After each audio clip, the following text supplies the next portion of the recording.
with CEOs and millionaires. I've never seen my vision be more crystal clear. Look in the mirror, see the change in who I used to be. I kept going, knew success would come eventually. But ask about me back then, they said I wouldn't make it. Nowadays they doubt less and tend to ask for favors. Poetic music, that's realness, don't let them tell you different. And if you ever lost in doubt, then follow your intuition. These words of wisdom is for those who's trying to find their purpose. Don't be living just to die, cause only death is certain. I'm working hard so I can toast to my accomplishments. Cause see, I lost it all and I ain't been the same since. I'm more focused, more ambitious, more everything. Grew up with nothing, I appreciate the finer things. I know it's real when at the shows they ask for autographs. And now they know the name, they ain't gotta ask.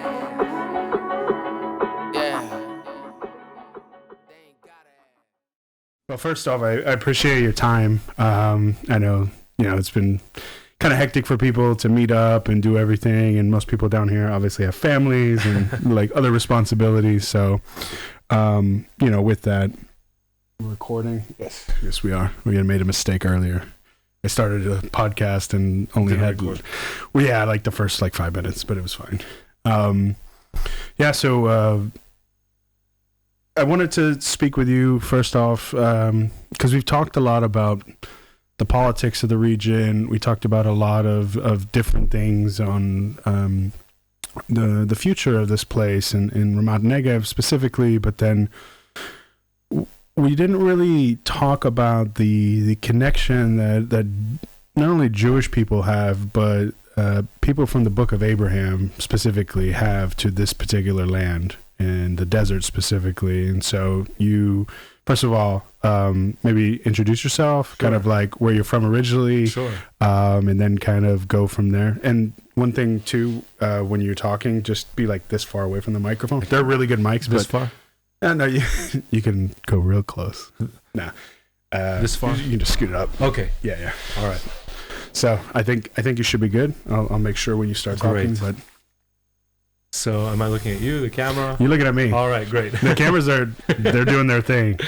All right, great. So my name is Mitch Sohmer. I'm a licensed tour guide in Israel. I've been a licensed tour guide for a few years now. I grew up in Montreal, Canada, so also far from Israel, but even further from the desert. And I made Aliyah in 2012, so we're going to be coming up on 10 years really soon. And basically, a bit about me. I mean, I grew up in a Jewish home. I wouldn't say Orthodox, but I did go to an Orthodox-style school. And I grew up Israel and Judaism, and I was kind of like, okay, well, there's so many other options, so that's cute. And eventually, after working all kinds of odd-end jobs and just kind of hovering around society in Canada for a while, I decided that it was time to go back to studying. I was working at a tattoo shop, doing piercings, and I went to the boss and I said, hey, is there a way that I can open up my own shop? And he said, you're young. Come back, wait a little bit more, come back in a few years. And I said, that's not good enough for me. And I wanted to start studying, and then to mark my kind of change or shift in my adventure known as life, I decided to go on Birthright. And that screwed up everything. Birthright was cool. I stayed with family after for about a month, and they took me all over the country. And then I became very curious about this place. And I started visiting more and more and more, and I met more tour guides and other kinds of educators who really gave me the impression that this is what I want to be doing with my life. So I moved to Israel in 2012. Went through the tour guide course. It's funny enough, the tour guide course I did, to get accepted, at least in my course, you had to do some kind of guiding point. So my guiding point was actually Ben Gurion in the Negev. Okay. Some 9 years ago, without knowing that one day I'll be living in the Negev or in the desert. And I was living in Jerusalem, and then me and my wife and I were living in Anatot, which is in the Judean desert. Okay. So another desert. And we just felt it was a little too close to Jerusalem, and we weren't getting what we wanted to. And then we took a look around, and we started traveling around the country, and finally we ended up in Be'er Milka on the border of Egypt, and we saw the sunset, and we saw barefoot kids, and we started dreaming again. And that's when we knew that we wanted to come to the Negev and be part of this story. And I'm a regular kind of guy. Yeah. You know, archaeology, history, good music, Yeah. food, Have you good food. That's me. have you found a good smoked meat spot in Israel?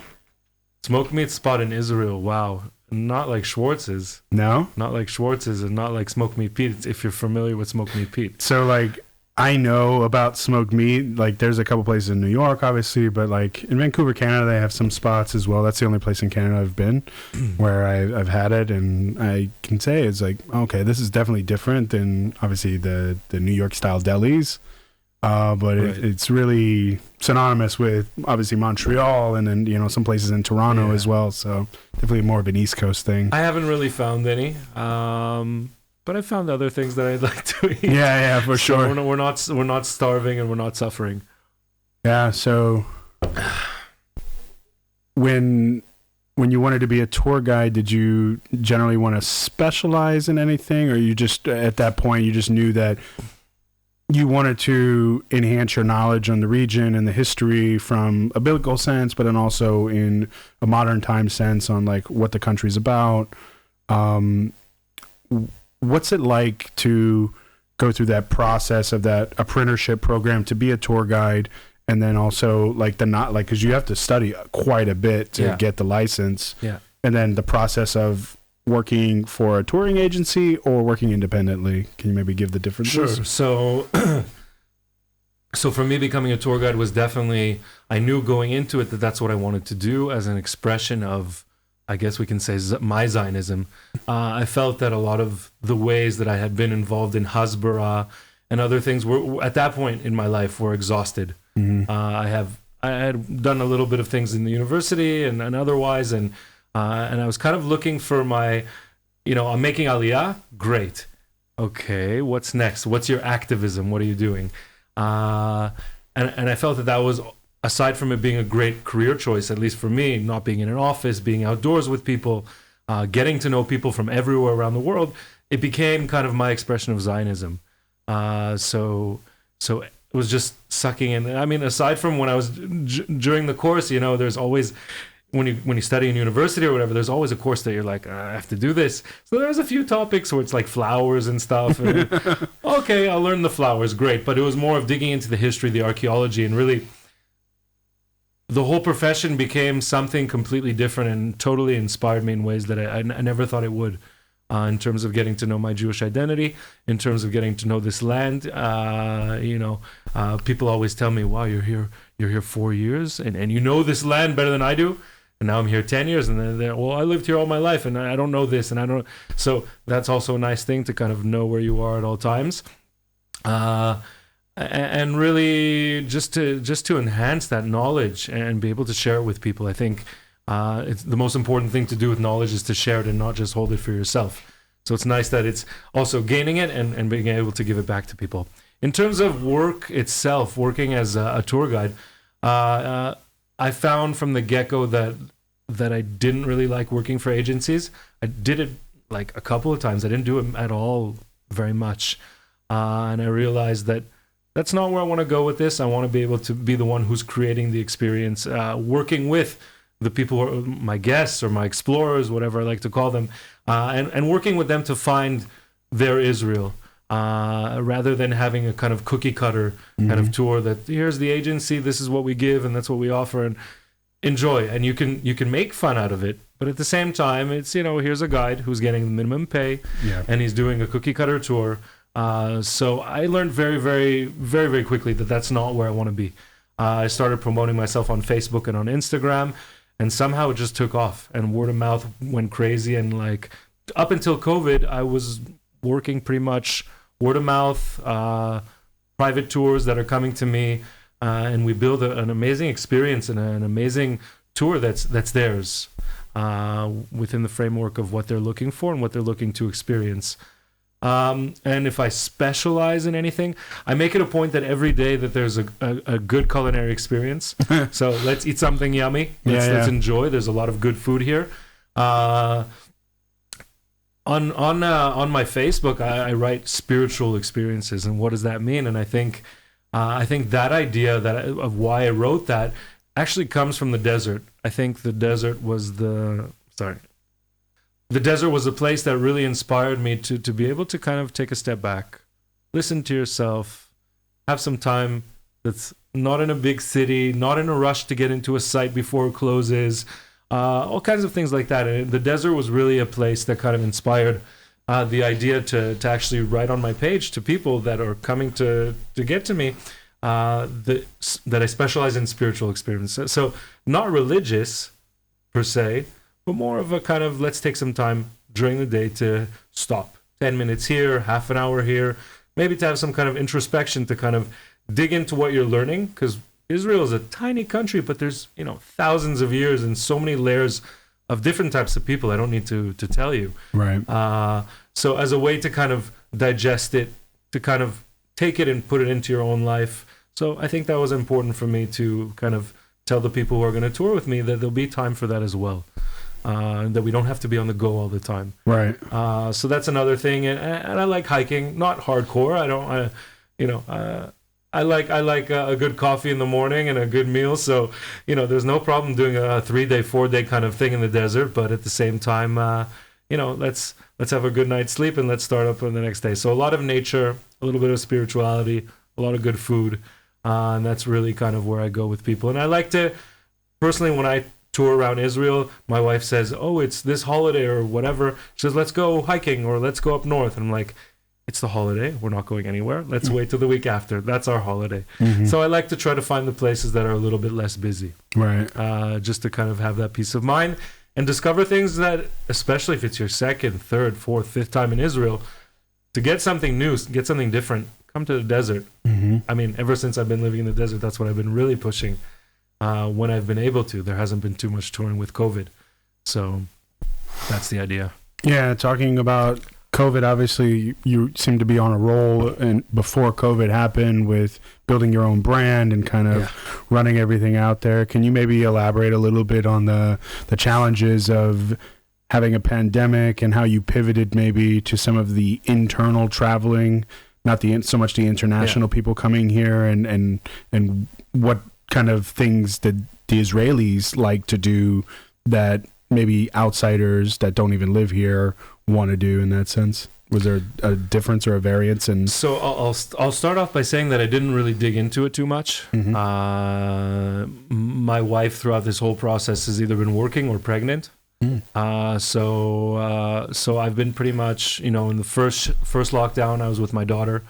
And that was nice. So I got to teach her about Queen and Santana and the Rolling Stones and stuff like that. But she forgot all that for Frozen and all those good things. So that was nice. So it wasn't really open for it. I wasn't really able to go in there and reinvent myself. And then my wife got pregnant and also, so it's been kind of like this. We've, a 3-year-old now and an almost 1-year-old. So we've been in a position where it's like, even for friends and getting together with people is not so easy. So I haven't really been so focused on reinventing myself. I have toured with Israelis when possible. I think for me personally, it's been a little bit challenging. I mean, I've gotten by. It's not a big deal. I can speak Hebrew.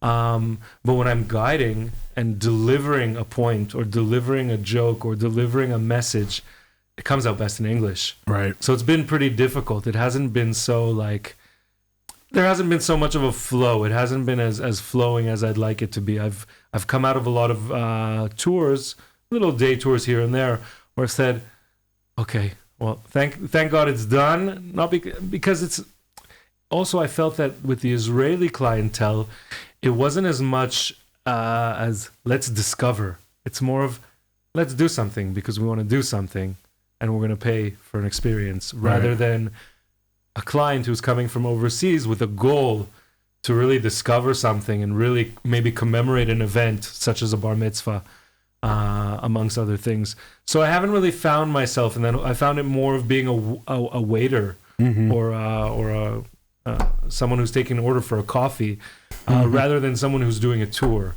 When it comes to who I've guided in with Israelis, that's my experience. Maybe there's others who felt differently, or who feel differently, or maybe others who that was their work before, with people with Israelis who are already on pension they're kind of do their own tours, and they're always touring and stuff like that. So for me, it was a little difficult getting into it because the mind state felt much different. It didn't feel like a creative kind of space. It felt more of a, okay, you want to go to Shifta? Let's go to Shifta. You want to go to Machane Yehuda? Let's go to Machane Yehuda. And the curiosity that I normally feel and kind of the build-up for the tour hasn't really been there. Got it. As I would expect it with tourists from North America or other countries. And what's 2022 looking like for you as far as work and everything? Is it just up in the air, or like?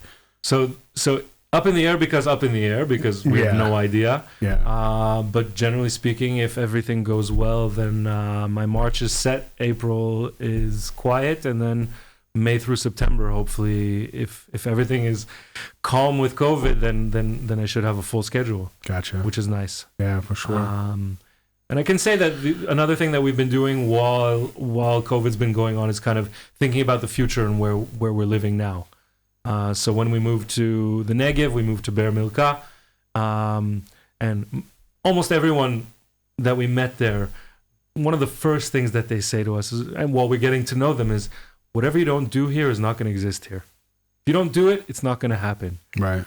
So that's kind of, as soon as we got there, that was like the spark plug. Let's start thinking. So we have a few things that are kind of on the topic, farm to table kind of program for Israelis and tourists when they come. Right. My wife is into horseback riding. Maybe we'll get into that in our area. There's close by. I mean, there's in Revivim, there's in a few other places, but in Pitchat Nitzana, where we're living, there is no therapeutic horseback riding farm. So that would be nice. I like hot sauce, so I'd hope to grow some hot peppers. Hot peppers and all the spices that you have here. You can make some really good sauces. So it's endless. So I mean, like the people before me said, whatever you don't do, it's not going to be here. Yeah. So that's really what we're thinking about, and we still have to build our house. So once we get to the bigger dreams, it'll kind of come. Yeah. We're not worried. So what is for you personally? What does the desert signify to you as a person, but then maybe even professionally? Why center around this particular area in Israel when we have a lot of history all over? So I'll start with the second part of the question first.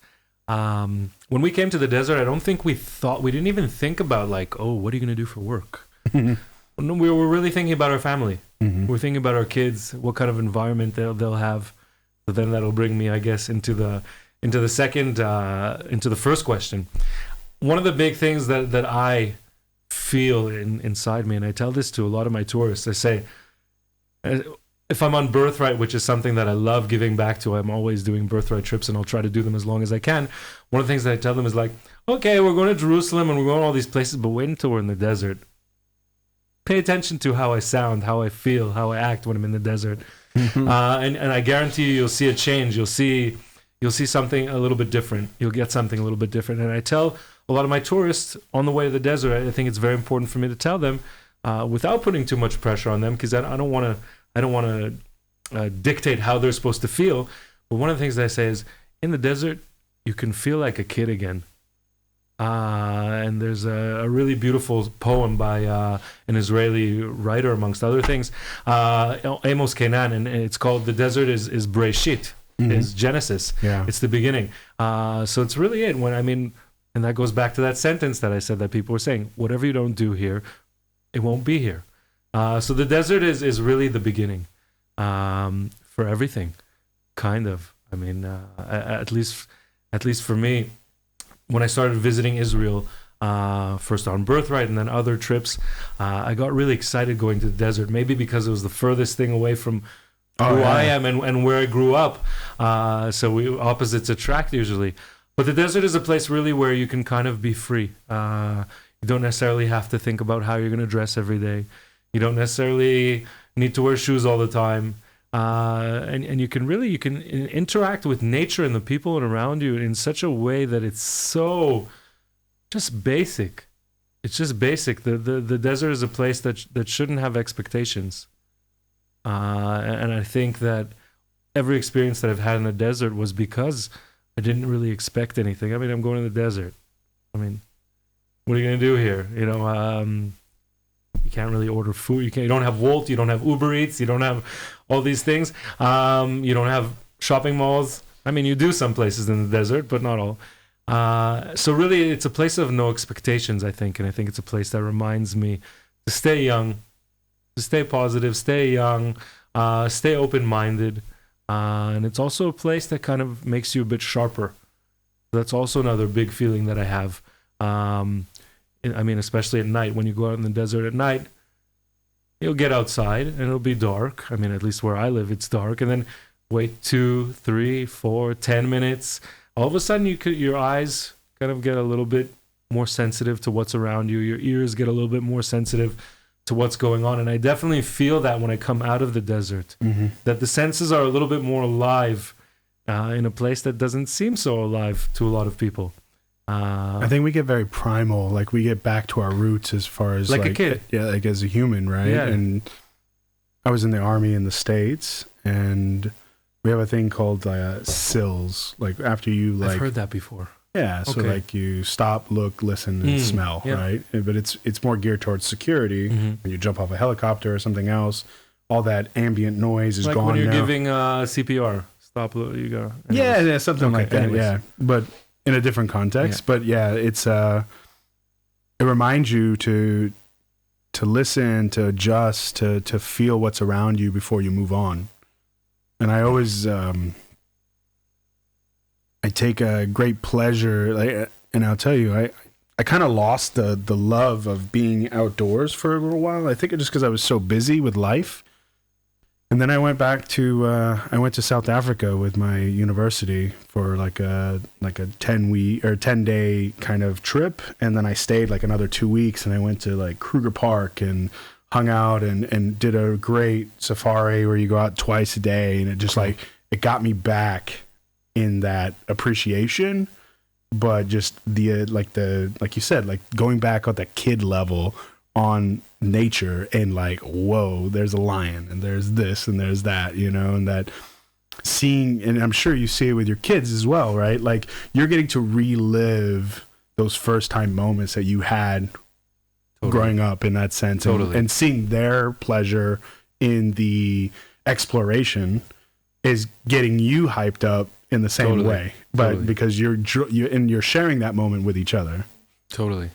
And so I really appreciate that in that way. And I know, like if I have a family and I'm coming back to Israel, like I'm definitely coming back to the desert for sure, just to keep that spirit and that alive in that sense, and that spontaneity in some ways, because you don't know, like you said, you come down here, you don't know what's gonna pop out anywhere. You don't know how hot it's gonna be or anything else, right? So you just enjoy. That's funny. The essence of the unknown in that sense, and I think that's the human spirit as a whole. We've got a lot of interesting things in the desert down here. I was fortunate enough 2 weeks ago, the winter solstice, to be able to go to hike Mount Kharkoum. Crazy sight. It's an amazing sight. And so for people that don't know, Mount Kharkoum is adjacent to the Egyptian-Israeli border, and it's in a military operation area as far as the training goes, and all that. And so around 3 to 4 times a year, they open it to the public to be able to go and actually hike it, and the tour guides are able to give tours of the area. And I was fortunate enough for Mount Negev, set it up to where I was able to go. And unfortunately, it was all in Hebrew, but I got most of it kind of translated in some way. But just and some people believe that it might have been where actually Mount Sinai was, and so I'll obviously let the expert here elaborate a little bit more on that, but maybe give the history of the area in biblical times on what that meant, and then in a modern sense from an archaeological standpoint, what they found there, why they think the theory that it might be Mount Sinai, and then obviously what you think about it. Sure. So I'll try to tackle the biblical kind of thing. Okay. So I'll kind of start by saying that the root, I mean, we know that the Hebrews they ended up in Egypt, and they do their thing, and Moses comes and he saves the day, and eventually they start wandering in the desert, and the ultimate goal there is to kind of solidify them as a group of people, and to take this concept of Hebrews, and kind of give them something to live for.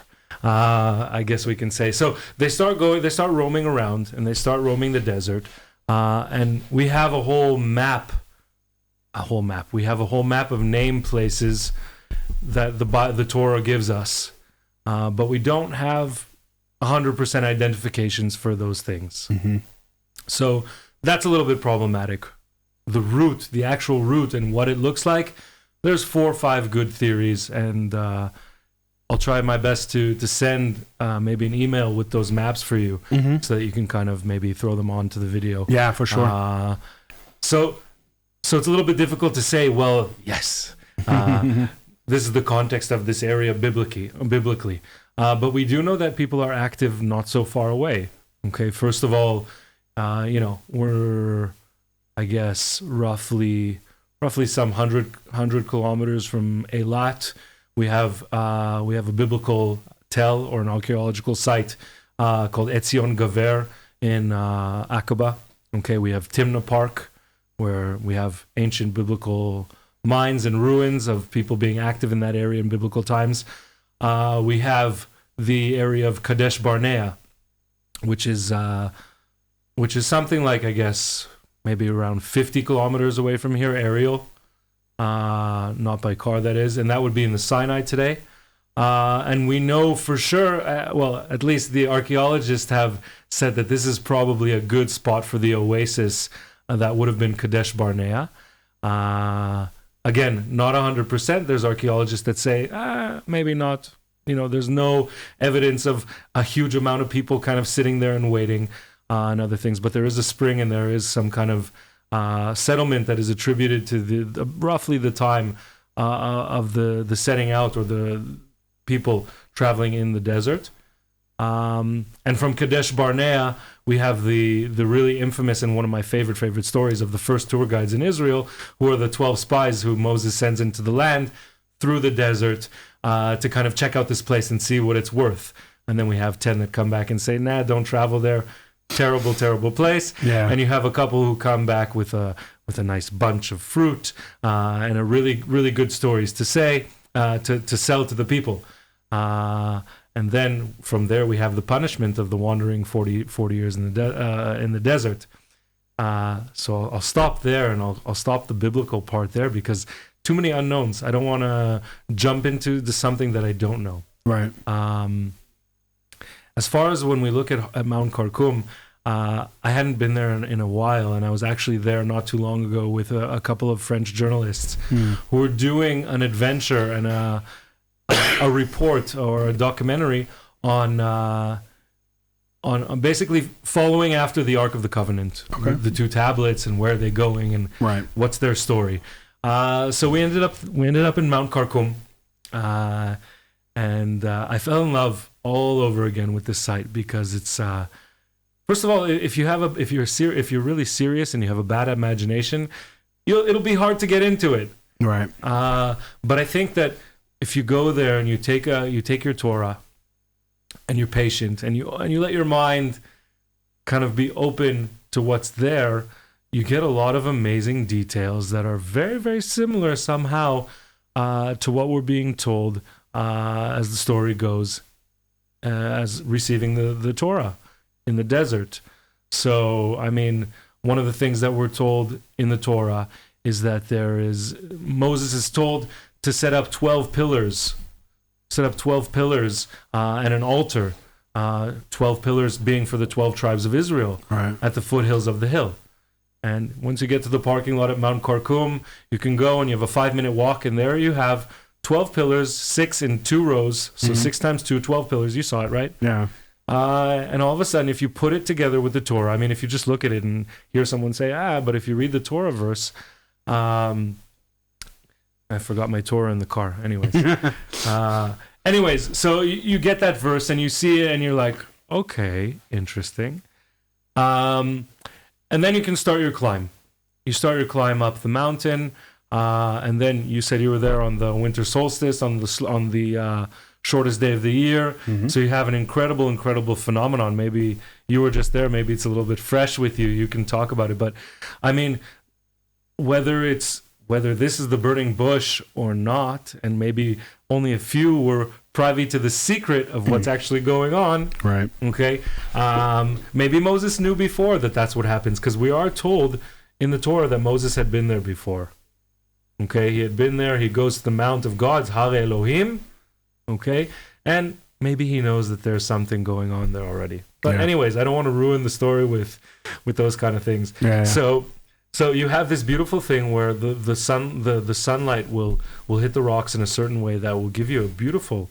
I mean, I spoke to someone who was just there as well for his first time at the winter solstice, and he's like the furthest thing from religious. Right. And he's like, that was cool, man. Yeah. That was like, so it's definitely powerful, whether this is the phenomenon that the people saw or not.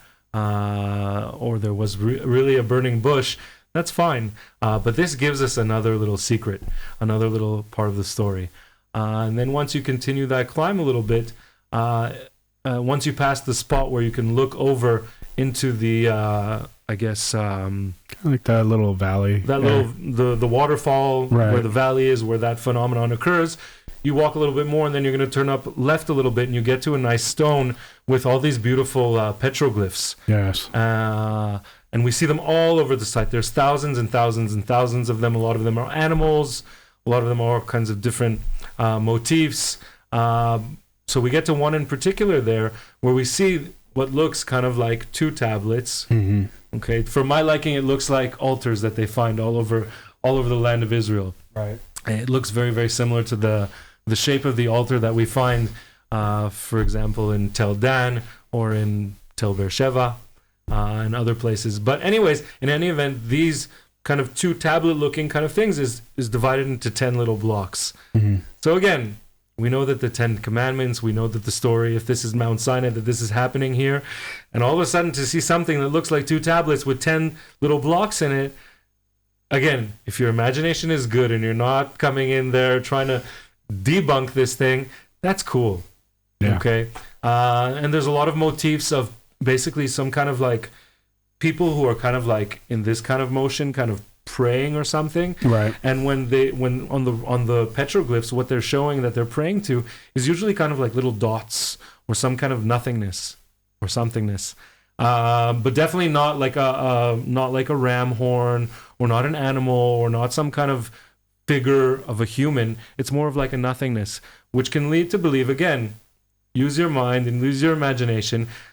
These are the Hebrews or the Israelites at this point are people who are supposed to believe in one God, and he has no image according to the 10 Commandments. So that's another kind of a nice little clue to that whole experience.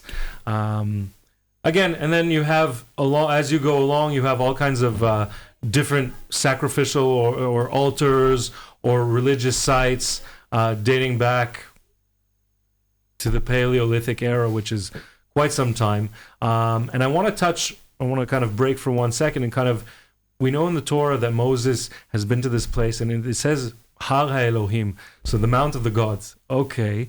And the name of the Mount Karkum in Arabic is Jabal Edid, which means the Mount of Celebrations. Okay. Not one celebration. Eid is one celebration in Arabic. Edid, it's the plural.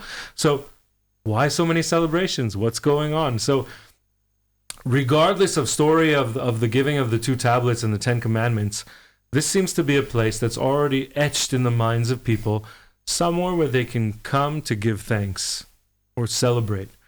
So we have a few of those clues as we go along, and that this place is definitely a place that people will come to. We also find a large amount of flint there. Okay, the petroglyphs are not flint. That's limestone that goes through a process and gets a nice thick layer covering. But there's a lot of flint there. And a lot of people at certain times would need flint for tools. Mm-hmm. So you come to a place where you can get what you need to be a better hunter or a better provider. There's room for celebration. This is a place that provides. Okay? And not too far from there is also some places or stops with water holes. Yeah. Okay? So it's convenient. It's convenient for a place for people to have revelations. And now we'll jump back into the story of Moses and the Ten Commandments. Once you continue walking and you'll eventually get up to the highest peak of Mount Karkum. Did you visit? So we were on the other side, and we were looking across where the waterfall would be, and then obviously the cut in the side of the plateau there. But we never actually went over on the other side. But we were able to see different things on that side. So what looked to be kind of like an area of rocks that were in alignment in columns, but it looked kind of like a congregation would be sitting down there, or it was like an altar, like a bima in that area, and somebody was talking like the angle of it where somebody could be laying against a rock or something like that, but it was definitely an area where people probably congregated because it was too perfect to be just a bunch of rocks just around, right? And then on the other side, we saw a burial site of the rocks putting together so wildlife would not get to it. If they were on that trail, these are ancient trails that people would be trading back and forth from. They could always deal with that on the way back and come, but at least they could put the rocks on top of it and be able to secure that body. Yeah, so and that's where we few burial sites. Yeah, and then we get the why we put pebbles on people's graves and things like that from our tradition is back from that era, cool. And then in that sense. I have a nice thing about putting rocks on graves. Yeah, go ahead. Rock, it's an Evan in Hebrew. So if you take the acronym for Evan, Abba, Ben, Neched. Okay. So it's like all the generations can come and put a rock. Anyways, it's a nice little kind of thing from the word Evan. So anyways, once you continue on and there are the burial sites and there's other ritual sites, you eventually get to the peak of Mount Karkum, which there's this kind of little cave. There's a little tiny cave. You were up there? You got up there? We saw it from a distance. We didn't actually go there. So you get up there, and there's a little tiny cave. And then again, we go back to the Torah, and we talk about a moment where Moses is having some kind of interaction with the big H, God, and and he's telling him that I will put you on a cleft on the mountain, and I'll reveal myself to you, but I will cover your face, and then you'll be able to only see my back. So again, using the Torah, and you have to use your imagination. I mean, of course, that's belief, right? And one of the big things that we know from Sinai is Naaseh v'nishma. We'll do it, and then we'll hear about it. So again, after seeing kind of like this little cleft on the top of the hill, and reading that portion, you're kind of like, okay, cool. And then from that point, what you were saying about how it looks like people can congregate, from that point, you have a really good view. You see downwards on Mount Karkum, and then you see Faran, and you see the Arava, and you see Jordan, and it's like a beautiful view. But more importantly, even just in front of that area and just around you, you can very, very visibly see, if you're thinking about Moses going up and disappearing for 40 days and then coming back, and Moses warned them, don't come up the mountain. It's very, very easy to see, like, close your eyes for 1 second and say, okay, Moses is here, and there is just people all around this mountain. And it seems like very natural that's what would happen. Yeah, and then another thing that kind of astounded me, but I always knew, obviously, was that you found those seashells up there on the hill, right? And so you're saying, okay, tons of vegetation had to be in here, like the watering holes you referred to. Yeah, exactly. So at some point, all of that was submersed in some way, and then obviously rose up, and then you see the little indentations inside. Yeah. And you were talking about so if you're up there, for people that are listening, they have a bunch of these like charred looking rocks like all over the place. And we're referring to the process of that was because it was like the pressure, right, from the water and the other things. And it was coming like the color of, Yeah. the discoloration of the, so then you have basically minerals that are Right. inside the rock, and they're getting baked and they're coming out, and there's Right. also a bacteria process involved. Got it. I mean, but the desert is the beginning because it was beneath the sea. Right. You know, we step outside, everything was beneath the sea. And that goes back to that poem that I mentioned about Amos Kenan, talking about the desert is the beginning. And he talks about basically that when the sea goes away and when the sea went away and it left the sedimentary rocks, and it left for us the foundation stone. So that's really totally Genesis kind of moment. Yeah, when you're for up sure. in these kind of places. And you see it too when you're driving, and like how they've cut out the road to get from here to Tzedek Boker, for example, like the limestone rock and everything else, and all the different variations in the color from the different times. Totally. You see it all over. Totally. And you can go to Mitzpe Ramon and past the Machtesh, and you take a little right and you get to the Ammonite wall, where you have basically these huge kind of shells that have been encrusted into the rock, and they give us a glimpse of millions of years ago, hundreds of millions of years ago. So that's a really crazy. So the thing craters, the Machtesh is basically, correct me if I'm wrong, there's only like 7 or 8 Machtesh in the entire world, and then are in Sinai and in the Negev. Something like that. There's 5 in the Negev and maybe a couple in Sinai. Right. And so did they have any historical significance in any way? Was there anything in the sense of people living around the craters and kind of creating life in that way?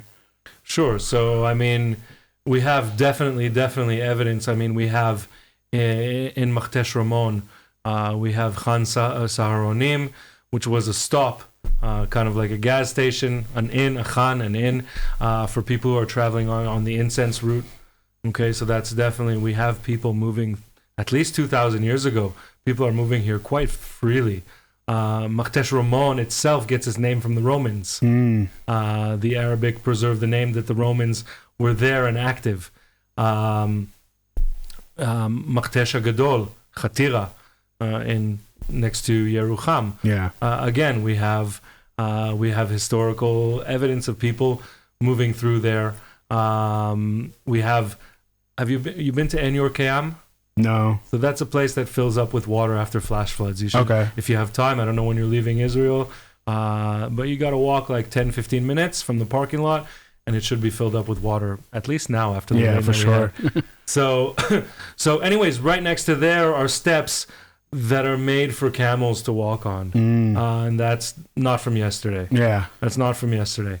So people are moving through the desert for many years. It's not so, people knew where the water was, and whoever controlled the water definitely controlled what's going on in the desert. I had a history professor come, and they gave a talk in Denver where I live, and at first I kind of had some kind of hesitation, but I was just like, you know what, let me just hear what this guy has to say. And it was actually fascinating. It was in a sense of like how tribalism morphed into what we have today in this sense. And you're talking about the water and the protection of that water became tribal in nature. And so with that, we generally, if you look in human society, we fight for natural resources, and then it starts to grow, and either you join us or we'll take what you have, and then you cross-pollinate the tribes, and then it becomes a bigger one in some way, and then you just keep going, right? And this is how slowly but surely became nation states and things like that in a tribal sense, right? So can you maybe talk about some of the historical significance of Beersheba and the water and things of that nature for the traveling perspective and the aspects? I mean, I don't want to limit it to Beersheba. I want to kind of keep it all together. First of all, I want to kind of revisit Mount Karkum for just one second and really talk about that whole thing about Sinai and Mount Sinai. And it's very interesting. So the Hebrews, Ha'ivrim, that's who they were That's who the people were when they came to Mount Sinai, and it takes them a little bit more time once they cross over into the land of Israel. But if we look at the word Ivri, we have the word avar, or lav, from the verb to go over, to cross over. Okay. So definitely this Mount Sinai concept, whether it's Mount Karkum or not, these are people who are going over a process of renewal or of a revolution, rather. Not really maybe a renewal, but a revolution of kind of changing their identity with a new set of laws and moving forward to going in eventually to the land of Israel. So this whole idea of water, you maybe want to repeat what you were asking about Beersheba again? No, just in the sense of the historical significance of the area and the Negev, and how a lot of people insinuate that when people are talking about the desert, they weren't even referring to the Negev as part of the historical stuff within the Torah. Like Beersheba was kind of as far as it went in some ways, and this was actually a different, completely region in a text sense. For sure. So generally speaking, the area up until what's called the Grar riverbed is generally speaking where we see the limit of where it's ideal to grow wheat. So that has a huge impact on what things are. So I mean, definitely what you're saying. I mean, if there's not enough rain after a certain point, then people aren't really going to find themselves there. Right. But that will change throughout history. We find evidence of people roaming around here and even growing grapes and olives about 1,500 years ago, at least. But I mean, this importance of a well being a meeting place, or the water being important. I mean, one of the first stories that we hear about Abraham is Abraham going to Egypt. Why is he going to Egypt? No more water. There's a drought. He needs to leave. He needs to get food, and he goes. There's a famine. He goes to Egypt, and then when he comes back from Egypt, which is a nice little thing that Ben Gurion does, a little play on the words. It says in the Torah that Abraham goes up to the Negev, La'alot Negba. It says that he goes up to the Negev, but he's in Egypt, so it makes sense. But if you paraphrase it, it sounds very nice, because a lot of people say when you go to Jerusalem, I'm going up to Jerusalem. Well, of course you're going up to Jerusalem. But Ben Gurion gives it this holy kind of connotation to go up to the Negev. This is where it's happening.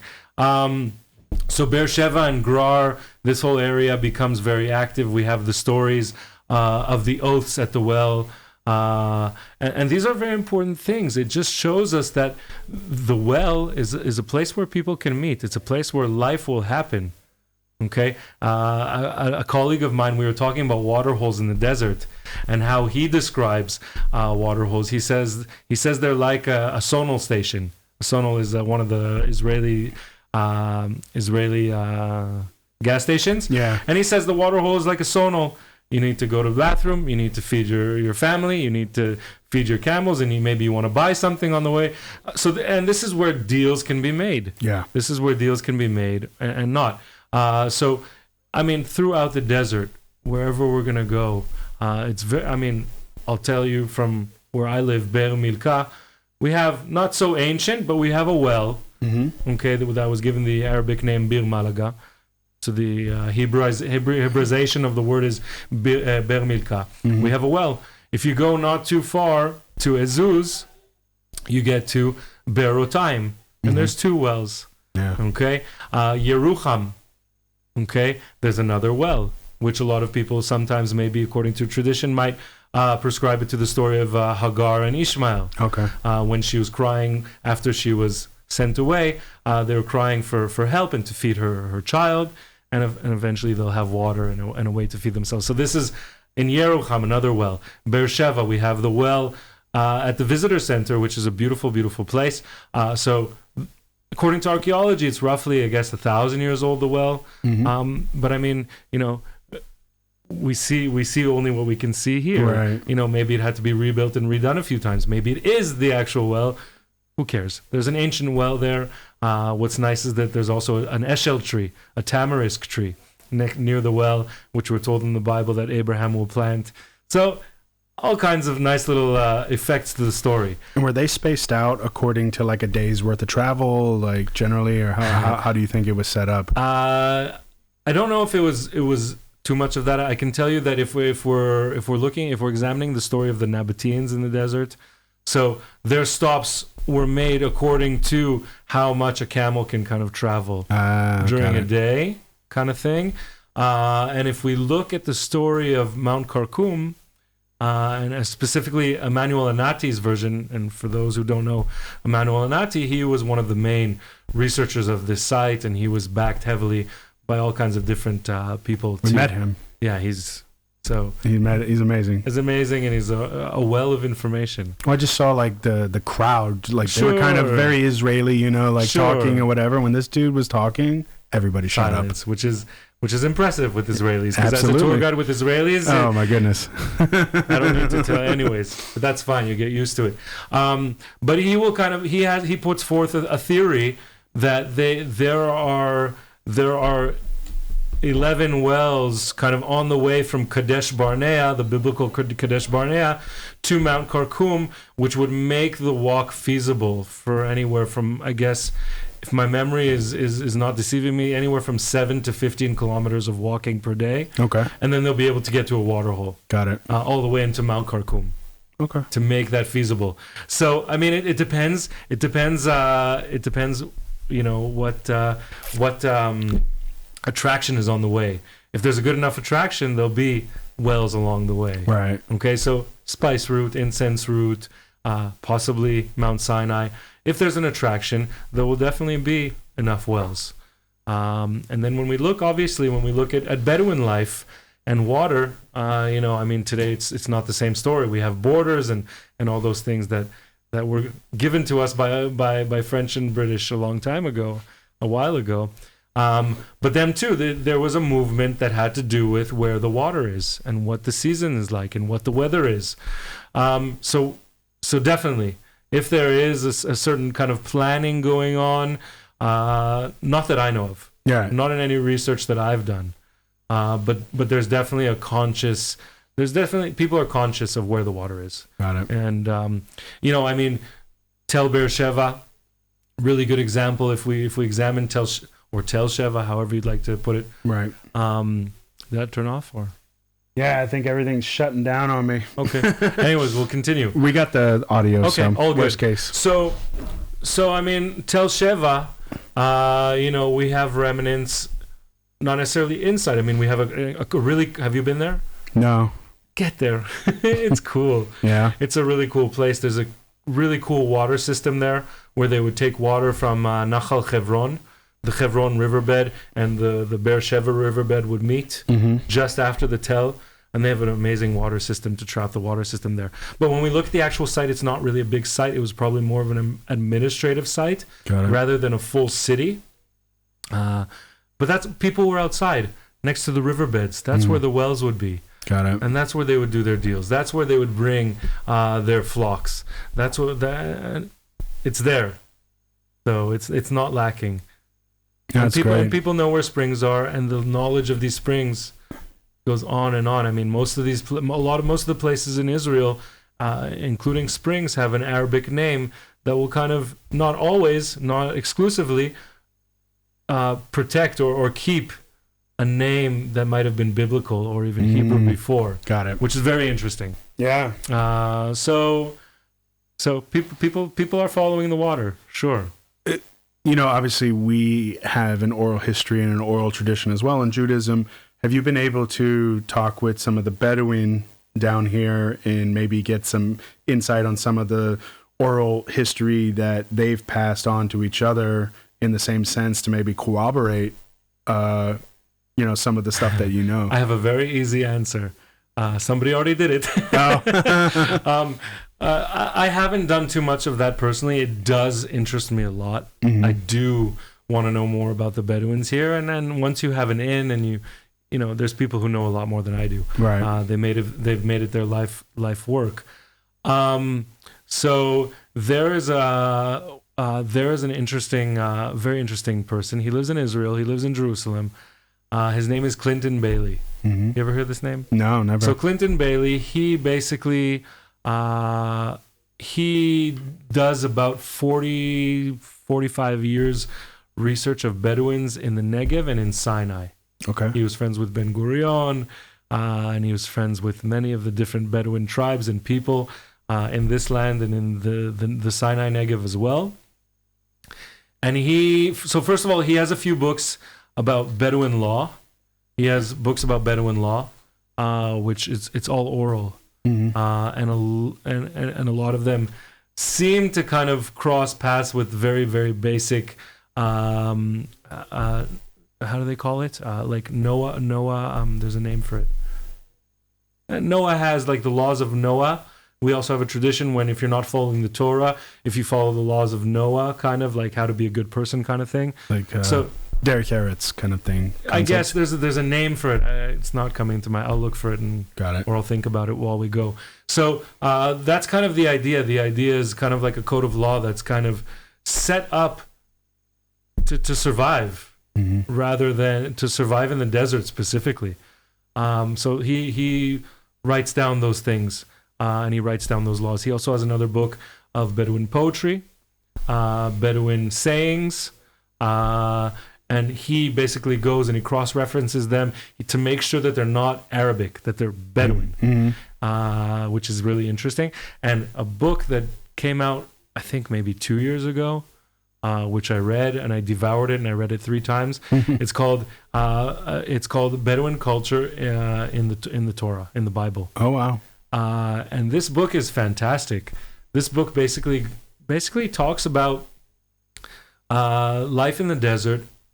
For Bedouins, mm-hmm. and how the Bible will say things that kind of make sense if you're talking about a life in the desert. Yeah. For whether it be from Sukkot to the type of tent that they're going to put up, mm-hmm.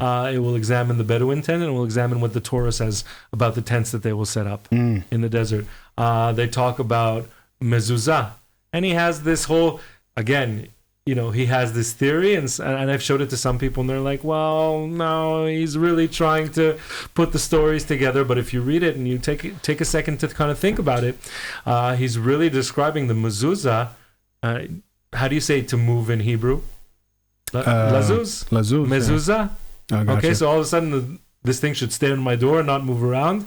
So he talks about how the main post will be the mezuzah, because you're packing it up and you're moving it, right? And that will keep the tent standing. So all kinds of really interesting things to what kind of food that they're eating, the plants that they're using, agricultural signs through stars that he compares with Bedouins and Israeli biblical culture, and it's really cool. It's really cool. I'll definitely have to put that book in the link so people can get it. Can Clinton check it. Bailey, Bedouin Culture in the Bible. Okay, really cool book. Really recommend it. So again, I don't have it in front of me, and I don't have all these, but I gave you a few of the details that really kind of do that work for the question that you asked me about finding parallels in the desert life. I mean, again, I'll say it plain and clearly. The Jewish people or Israelites or the Judeans, it's a new trend for people to call us the Judean, ourselves to call ourselves the Judeans. Anyways, we don't exist without this experience in the desert. Yeah, we don't exist without it. Whether it be getting revelation at Mount Sinai or having the punishment of 40 years in the desert to become humble enough to appreciate this land. Whatever it is, but without this experience, it doesn't happen. And I don't want to get political in this in any situation, but like, no, but I really like our conversation here, but in a sense of the context of folks saying that there isn't a connection between, let's say, for example, how do European Jews have any kind of heritage to this land, and say, obviously everything we've talked about shows that at some point in time this was definitely this happened. Like how can you dispute that there's no connection between these people and this land at some point in time or another?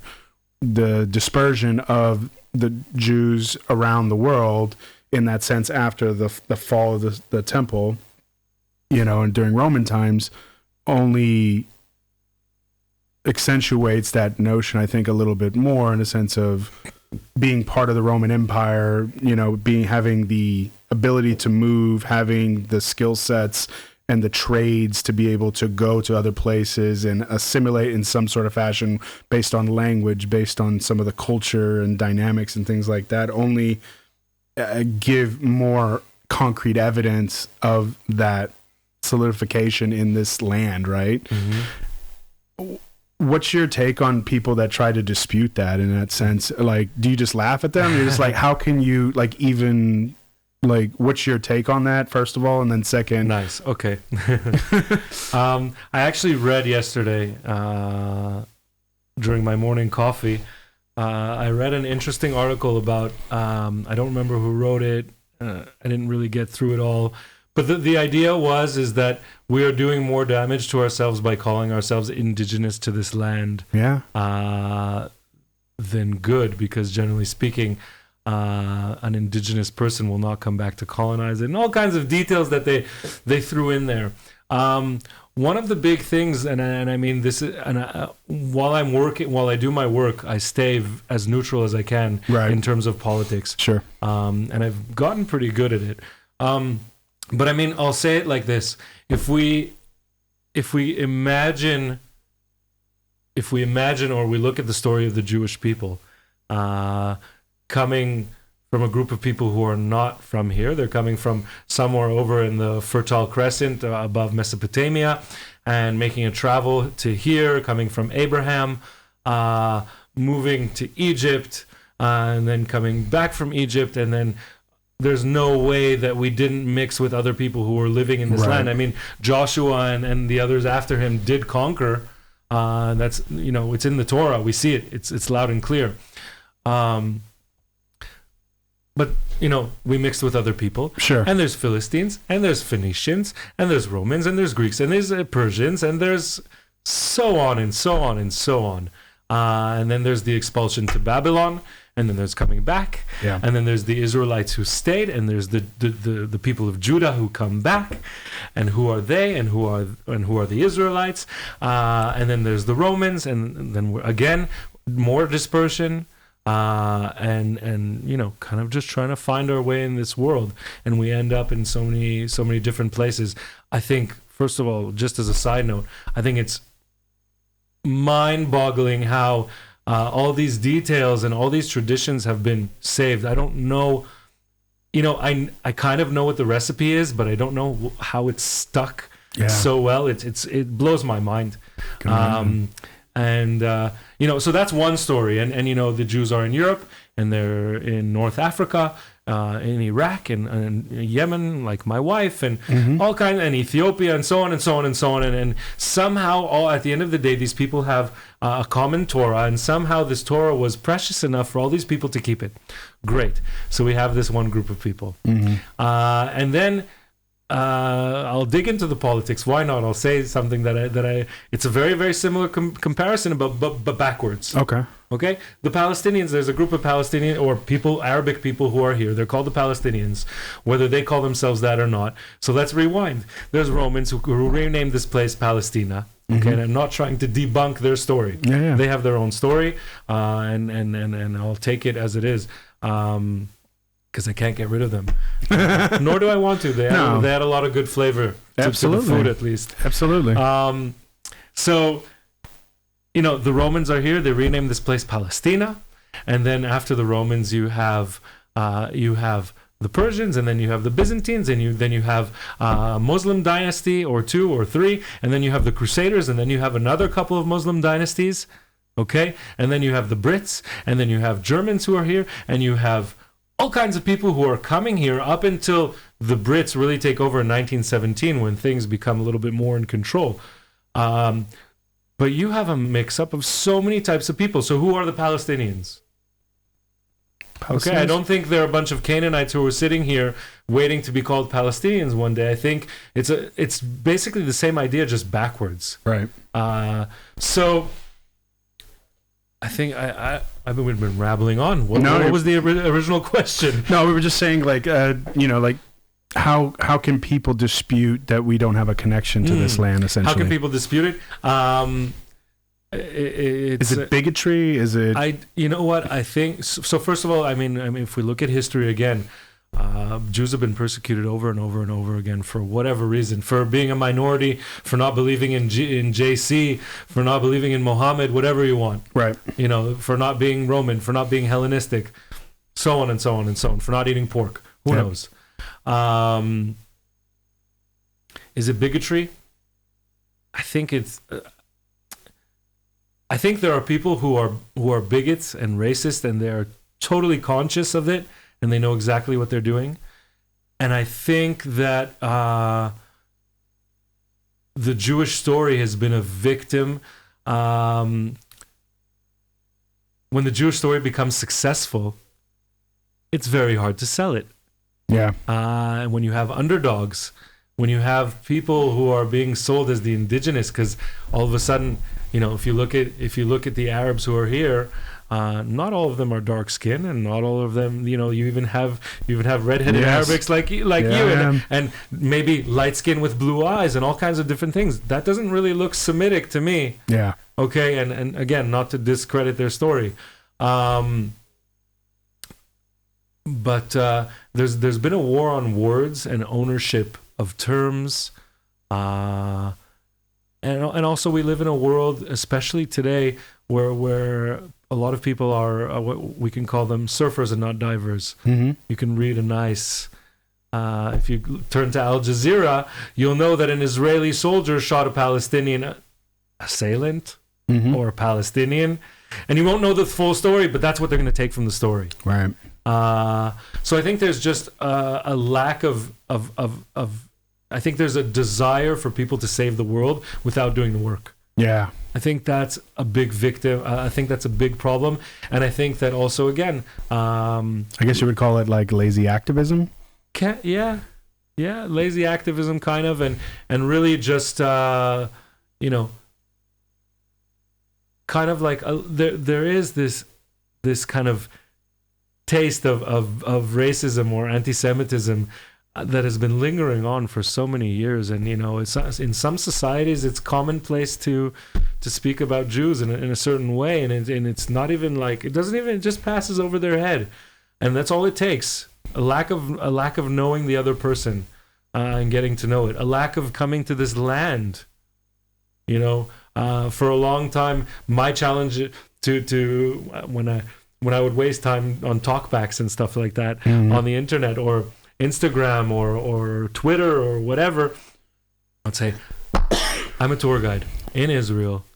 Put together 20 people, pay for your flights and a bus. I will take you around, and I will convince you that the Jews can live here alongside the Arabs, and you will believe that it makes sense. I mean, look, the archaeology's there.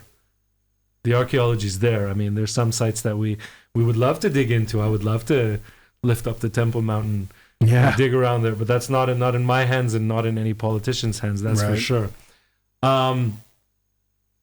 But from Tel Dan, where we find an Israeli arch or ark of the or altar, so to speak, through Timnah and the comparison of this, if you're not religious and you don't care about the Torah, but if you like history, read the Torah. Exactly. That's a cool book, and you can line that book up with a lot of stuff. Yeah. Doesn't line up with everything. And there's some things that are a little bit mysterious, and who knows what they're trying to say. But at the same time, it's an amazing, amazing history book that we have. And it's stood the test of time. Like, this stuff the text hasn't changed in roughly 2,500 years. Right. Except for, the mistakes in the translations and things like that. But. Yeah. So, I mean, if you'll be afraid of what you don't know. And it's always easier to sit behind a computer or make claims and all kinds of things, but come visit it. I think again, it goes back to that whole concept of today's day and age of people being activists from their own room. I remember during a training, I don't remember what it was for. It was a training about Generation Z. for birthright groups. And I think one of the big things that they mentioned there was that everyone today wants to save the world from their room and from their computer, which is not 100% accurate. Right. But a lot of people definitely want to, if you don't take the time to do the legwork and you don't take the time to visit here, then you also won't know the people on the ground. Yeah. I too, if I read Al Jazeera and a couple of other news outlets, I'll also hate Jews. Yeah. Or at least Israelis. And I think that's the scary thing. I think it's also scary and interesting. A lot of people will, want the Israelis and the Jews to get out of Israel because it doesn't belong to us. But at the same time, Jews outside of Israel are being attacked for their connection with Israel. Yeah. Even if they're Zionist or not, they're being attacked for their connection with Israel. Right. So there's an interesting legitimization there that says, these people are connected to this land somehow. I think that's the way I see it. Right. So I think people need to educate themselves better. I think there's room for both narratives. Sometimes they collide. But again, there's a war of words and terms that, whether it be Israeli Hasbara or the Jewish people or Israelis have been losing, that's for sure. Yeah. Simple words like settlement. That's what we used to call this place 150 years ago, 140 years ago, when Jews started coming back in the 1880s. Yeah. We used to call this place the Yishuv. Yep. The settlement. Okay? This was our term. And this whole apartheid thing and all these things. You're speaking about like folks to educate themselves. This is maybe try to end on a high note. What are some of the? Can you maybe elaborate and give your top 3 books on to educate in the biblical history and in the modern history? Wow. So, like from either subject. Wow. First of all, the book 1948 by Benny Morris. Yeah. Is a great book. Okay. Because it's really non-biased. It gives you numbers and generally speaking facts about 1948 and what happens there and who's fighting there, and the numbers are very precise. Mm-hmm. And the book doesn't try to prove one who's the winner and who should win, and so that's a really good book. 1948, Benny Morris. Okay. Wow. You're like me. Like my whole library is just full of modern Jewish history, some biblical stuff, but mostly. I'm trying to think of books that I've read.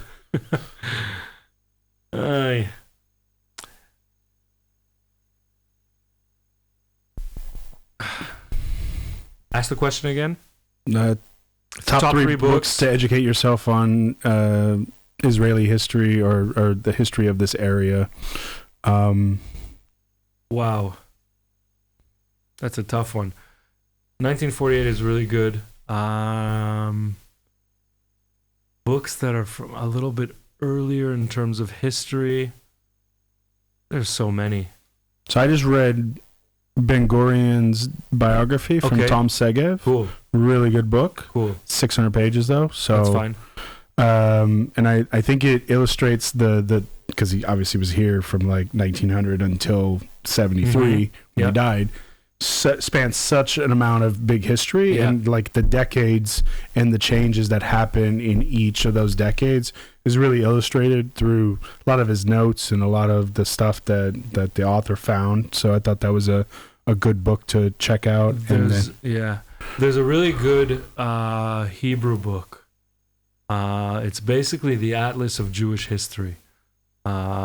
I have a book like this where it shows the migration patterns of Jews. Not necessarily. Okay. Not necessarily. That's something else. It's more of the land of Israel. Okay. Maybe I'll take a look and see if it's available. I make a list. There.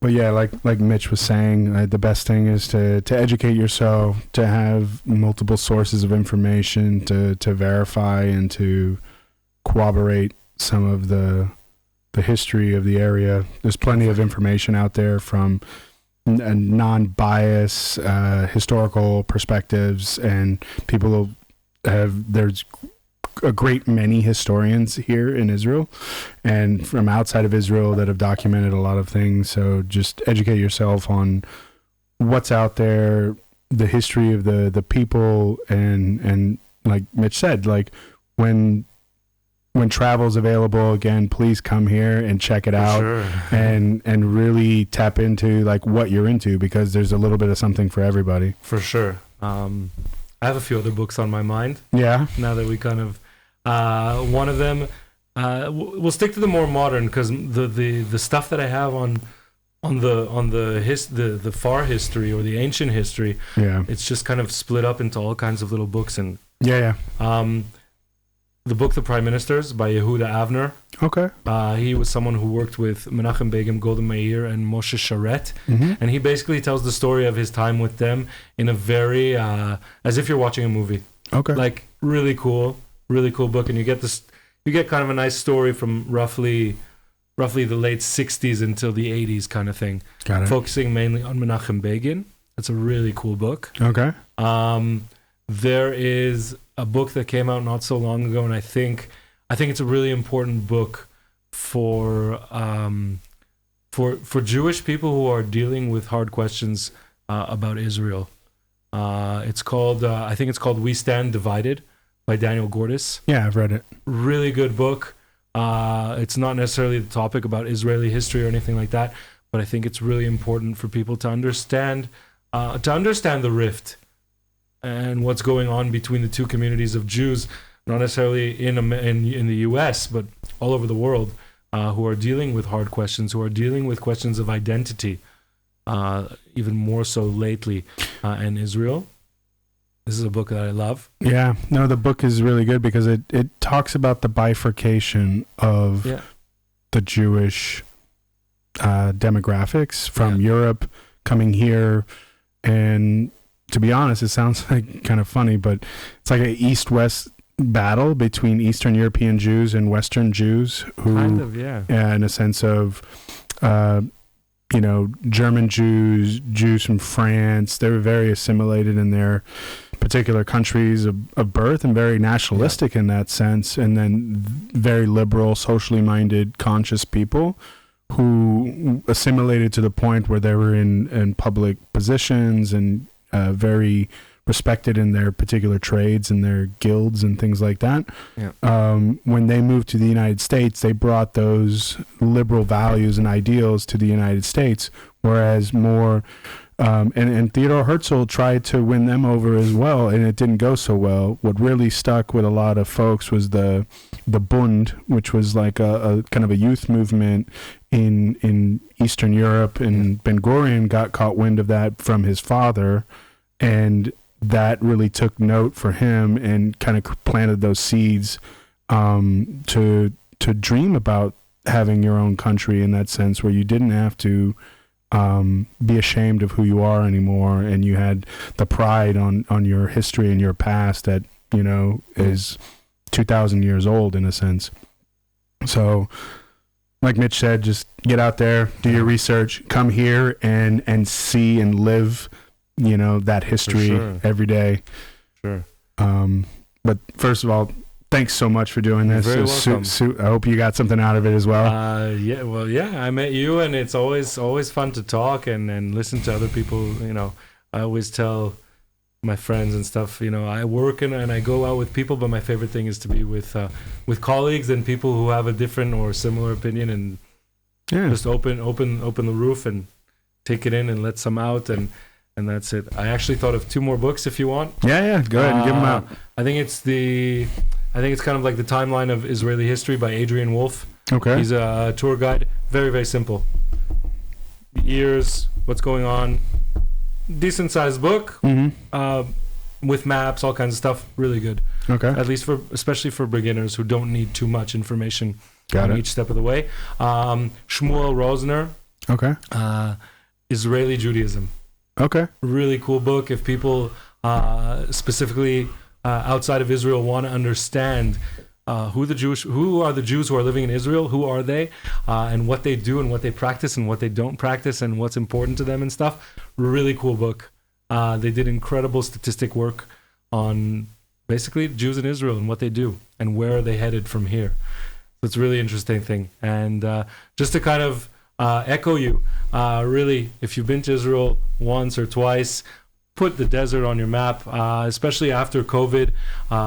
This is a great time to be in the desert. I can say that from where I've lived, we've had 1 or 2 cases of COVID, and we've been able to kind of live our life pretty regularly in the desert. And we, throughout the lockdowns, we've been able to go hiking around the house and not so close to the house as well. Yeah. So it's really, the desert is worth exploring because you'll find that inner kid, that inner child that we all have, I hope. Yeah.